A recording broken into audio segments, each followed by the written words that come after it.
Hari ini kita bisa sombong dengan uang ada 6 miliar di bawah. Tapi uang 6 miliar itu tidak bisa kita apa-apakan.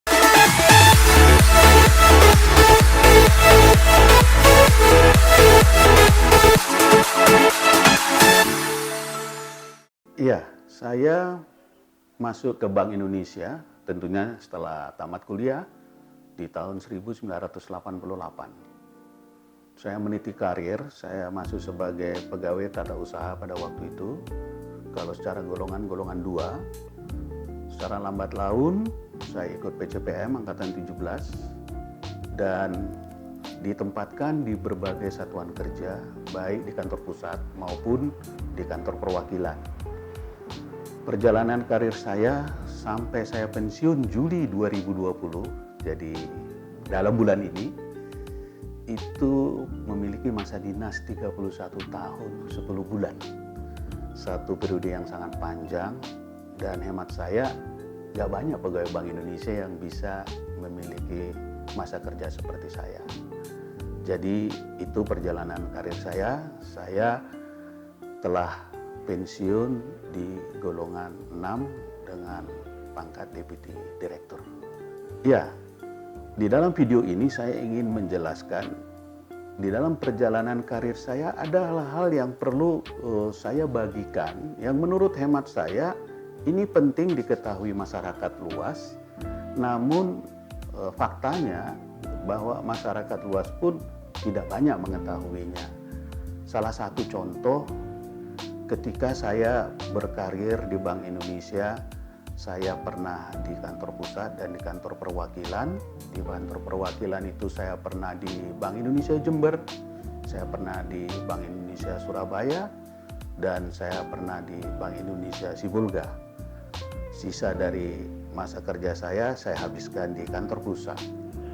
Nah, di dalam perjalanan karir saya itu, saya pernah di kantor perwakilan Bank Indonesia Sibolga, tugasnya adalah Bank Indonesia kantor perwakilan itu miniatur dari kantor pusatnya.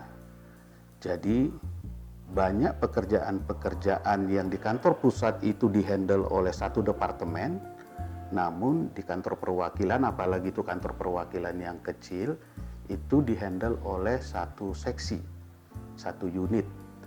Sehingga saya pernah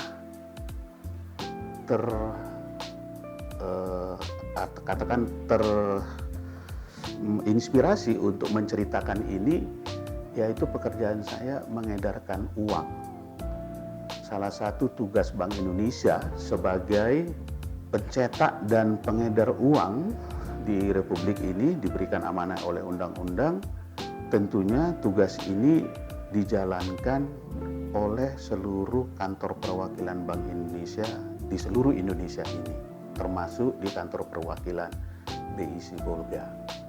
Yang sangat menarik adalah kita tahu bersama negara Republik Indonesia ini adalah negara kepulauan yang begitu banyak pulau hingga puluhan ribu pulau. Sehingga pulau-pulau yang dimana dihuni oleh penduduk tentunya mereka di dalam berkehidupan ini membutuhkan uang. Dan kita tahu bersama uang yang kita pakai sebagai alat pembayaran yang sah itu adalah uang rupiah, logam maupun kertas. Kalau logam mungkin daya tahannya kecuali hilang itu cukup panjang. Tapi kalau uang kertas itu sangat rentan dengan kelusuhan. Sehingga dia perlu diganti. Jadi ada perputaran daripada untuk membuat satu daerah itu memiliki uang rupiah kertas yang segar. Inilah salah satu pekerjaan saya di Bank Indonesia Sibolga. Di kala itu di tahun 2001. Ini yang mau saya ceritakan, bagaimana pegawai Bank Indonesia itu dalam tanda kutip harus juga sampai bertaruh nyawa untuk mengedarkan dan memastikan rupiah ini tersedia di pulau-pulau yang saya ceritakan tadi.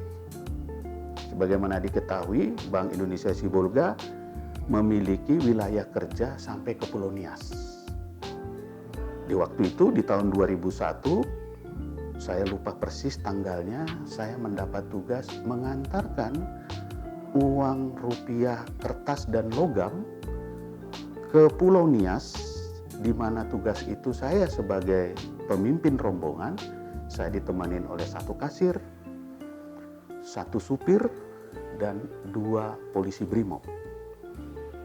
Uang yang dibawa di dalam mobil Kijang Hiace waktu itu berisi kurang lebih pecahan kertas dan logamnya sekitar 6 miliar. Di mana kita harus memberangkatkan uang ini menuju Pulau Nias, tiada lain menggunakan feri. Nah, feri yang tersedia pada kala waktu itu adalah feri yang terbuat dari besi. Tapi apabila kadang-kadang feri ini tidak beroperasi normal, mungkin mengalami kerusakan dan sebagainya, yang dilaksanakan oleh pemerintah daerah adalah bisa jadi kapal kayu. Nah, kalau di dalam keadaan normal dengan feri yang terbuat dari besi, mengantarkan uang dengan menggunakan sarana feri ini akan berangkat pada sore hari setelah maghrib.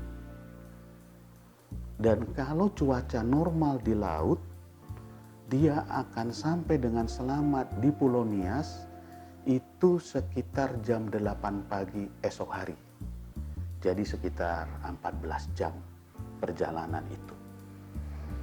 Nah, di kala itu, seperti yang lain-lain biasa melakukannya, saya berangkat dengan normal, dengan cuaca yang sangat baik. Saya masih ingat di mana uang 6 miliar ini sudah ada di dalam box mobil, sudah masuk ke dalam perut kapal. Kita akhirnya, para penumpang, ada yang tinggal di sebelah kapal itu berbentuk los gitu ya, berbentuk dek. Dan karena kita punya kerjasama dengan PT ASDP-nya Sibolga, karena kita mempunyai tugas yang rutin ini, kami mendapat katakan sewa kamar dari ABK untuk kami tempati selama perjalanan 14 jam itu. Begitu kapal berangkat, sampai sekitar jam 8 saya keluar dari kamar ABK karena kamar itu cukup kecil sehingga saya butuh udara segar. Saya berdiri di palkanya kapal menghadap ke langit. Begitu indah. Di saat malam, lampu-lampu daripada kota Sibolga masih menyala, kita tinggalkan secara lambat laun mengecil. Dan itu saya nikmatin dengan bintang bulan yang begitu indah. Sampai sekitar jam 11 malam saya ingat. Karena sudah cukup malam, saya berpikir saatnya lah saya mungkin harus beristirahat karena besok pagi saya harus melanjutkan perjalanan mengantar uang ini ke bank yang ada di Pulau Nias. Nah, saya masuk kamar, seingat saya sekitar jam 11, saya tertidur. Sekitar jam 2:30 subuh, saya terbangun karena kapal ini bergoyang. Begitu mata saya terbuka, yang saya lihat adalah bulatan jendela di kapal, di mana percikan air sudah sampai ke kaca itu. Berarti saya pikir kapal ini terhantam badai. Langsung saya menuju pintu keluar dari kamar. Begitu pintu saya buka, suara ombak yang begitu menderu dan suara jeritan ibu, anak-anak yang ada di bawah tinggal bersama dengan kapal di perut kapal ini sudah menjerit dan saya membayangkannya bagaimana ketakutan mereka. Tapi pada saat itu saya merasa tenang. Kenapa? Karena saya merasa saya bisa berenang. Tapi walaupun demikian, saya yang melakukan pertama kali adalah saya tidak panggil anak buah saya melihat kapal ini, di mana skocinya. Karena saya berpikir kalau terjadi apa-apa dengan kapal ini, skoci itu adalah salah satu alat yang bisa akan menyelamatkan kita. Saya menuju ke arah luar, begitu saya lihat ada di atas sebelah kiri kamar saya satu tergantung. Saya yakin dan percaya biasanya kapal itu kanan kiri, berarti di sisi kiri sebelah sana satu lagi. Berarti ada 2 skoci di kapal ini. Hal kedua yang saya lakukan adalah saya memanggil kasir saya beserta supir untuk mereka turun ke bawah tempat di mana mobil uang itu berada untuk mengambil pelampung dan bahan makanan yang kita bawa dalam perjalanan ini untuk dibawa ke kamar kita. Setelah mereka lakukan itu, langsung saya katakan kepada kasir saya, tugasmu berikutnya adalah engkau turun ke kantin untuk membeli, kalau ada menjual mie instan, itu agar bisa dibeli seberapapun mereka punya. Pada waktu itu kasir saya bertanya, untuk apa Pak kita membeli itu? Saya katakan beli saja, karena kami memang mempunyai dana operasional untuk itu. Nanti saya ceritakan kenapa kita harus membeli itu. Akhirnya nggak panjang lebar, kasir saya turun untuk membeli itu di kantin yang ada di bawah. Setelah dia naik kembali, dia hanya mendapat 1 dus mie instan ini. Yang saya tahu itu biasanya rata-rata 1 dus isinya 40 bungkus. Saya berpikir mungkin itu cukup. Setelah itu baru kita bertemu dengan polisi Brimob untuk memastikan mereka tetap menjaga uang. Dan saya melihat ke bawah langsung bagaimana seluruh penumpang sudah menjerit, menangis, bahkan berdoa agar badai ini bisa segera reda. Tapi badai itu terus berlangsung dan saya ingat pada waktu itu sudah hampir menjelang subuh. Saya akhirnya tidak kuat, kantuk dan pusing sudah mulai menggelayuti kepala saya. Akhirnya saya putuskan untuk saya masuk kembali ke kamar untuk rebahan dan seluruh supir beserta kasir ini untuk kembali ke kamarnya. Akhirnya saya tertidur dan saya bangun kembali. Saya lihat jendela, sinar matahari sudah bersinar dengan begitu cerah, dan melalui jendela bulat itu saya melihat ke bawah. Ternyata air laut itu sudah rata seperti kaca. Saya berdoa, puji Tuhan, kami akhirnya selamat dari badai. Berikutnya saya bangun, saya keluar kamar, ternyata kasir dan supir saya sudah menunggu saya. Begitu kami ketemu, mereka bercerita, Pak, badainya tadi sekitar jam 5-6 telah selesai dan saat ini badainya sudah tidak ada lagi, bahkan sudah rata seperti kaca air lautnya. Saya bersyukur, kami berdoa pada waktu itu mengucap syukur atas ini. Namun begitu saya melihat ke seliling daripada laut, tidak ada satu tanda-tanda pun kami berada di mana. Semuanya hanya rata seperti kaca yang tiada batasnya. Saya waktu itu sempat bertanya kepada kasir, tolong kamu ke atas ke ruangan kapten untuk menanyakan kita posisi di mana.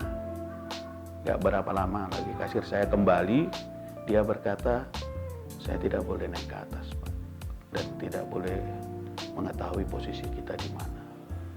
Dikala itu, di 2001, tidak ada handphone yang bisa menghubungi kita atau kita menghubungi dimanapun kita berada. Sehingga yang kita lakukan adalah kita hanya berserah dan pasrah. Pada waktu itu saya sempat katakan pada kasir dan supir saya, inilah satu pelajaran yang berharga bagi kita, bahwa hidup ini seharusnya tidak boleh dengan kesombongan. Hari ini kita bisa sombong dengan uang ada 6 miliar di bawah. Tapi uang 6 miliar itu tidak bisa kita apa-apakan di tengah laut ini. Suatu benturan yang sangat luar biasa secara kemanusiaan bagi saya. Dengan posisi kami tidak tahu ada di mana, tapi kami membawa harta milik negara ini dengan jumlah nilai yang cukup besar. Dan setelah itu, di sekitar jam 9, saya mulai berpikir bahwa kami harus makan. Di mana di jam itu harusnya kami sudah sampai kalau tidak ada badai. Tapi kami harus memakan makanan yang ada, yang kami bawa. Biasanya kami tidak pernah makan lagi karena jam 8 biasanya sudah harus sampai. Tapi saya katakan kepada kasir saya untuk turun ke dek bawah untuk melihat apakah orang-orang yang ada di sana sudah makan atau belum.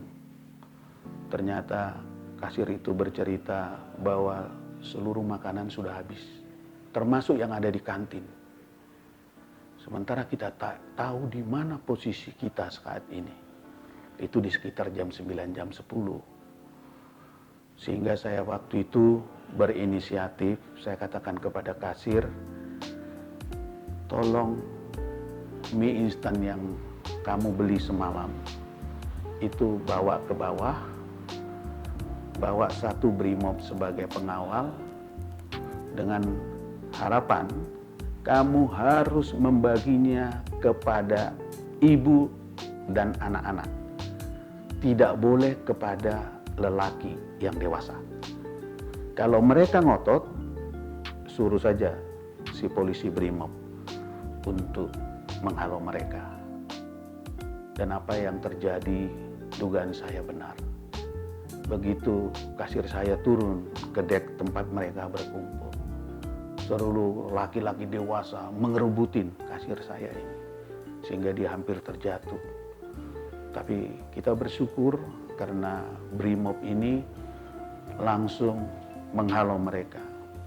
Dan kasir saya ini membagi-bagikan mie instan yang dimiliki ini kepada ibu dan anak-anak yang ada di kapal itu. Saya ingat habis separuh, saya berdoa mudah-mudahan sebelum daripada malam hari nanti kita sudah punya kepastian di mana posisi kita berada. Waktu berjalan terus sampai jam 12, makanan kami pun yang kami bawa telah habis. Dan harapan kalaupun tetap kita tidak menemukan daratan, apakah itu Nias, apakah itu Pulau Sumatera, apakah mungkin itu India, ya kami hanya bisa pasrah. Singkat cerita, jam 5 menjelang maghrib, tiba-tiba ada seorang abika berteriak untuk mengucapkan puji syukur kepada Tuhan karena dia melihat setitik lampu, padahal itu masih jam 5 sore, yang begitu kecil sehingga dia begitu gembira dia berteriak itu, dan suara itu mengundang kita untuk semua melihat itu. Dan memang ada secertik lampu, sinar lampu, sehingga seluruh isi kapal itu berdoa mengucap syukur kepada Tuhan. Akhirnya kita menemukan daratan. Walaupun kita tidak tahu apakah daratan itu Pulau Nias, apakah daratan itu Pulau Sumatera, atau pulau lain atau negara lain. Tapi secara pribadi saya bersyukur bahwa akhirnya Tuhan menjawab kecukupan makan kita. Berjalannya waktu, setelah maghrib saya minta kepada kasir untuk membagikan sisa daripada mie instan tersebut. Dan singkat cerita, sekitar jam 9 malam, akhirnya kami mendarat di Pulau Nias. Mengantarkan mobil ini ke esok harinya, ini akan dibongkar kembali pulang ke Pulau Sumatera.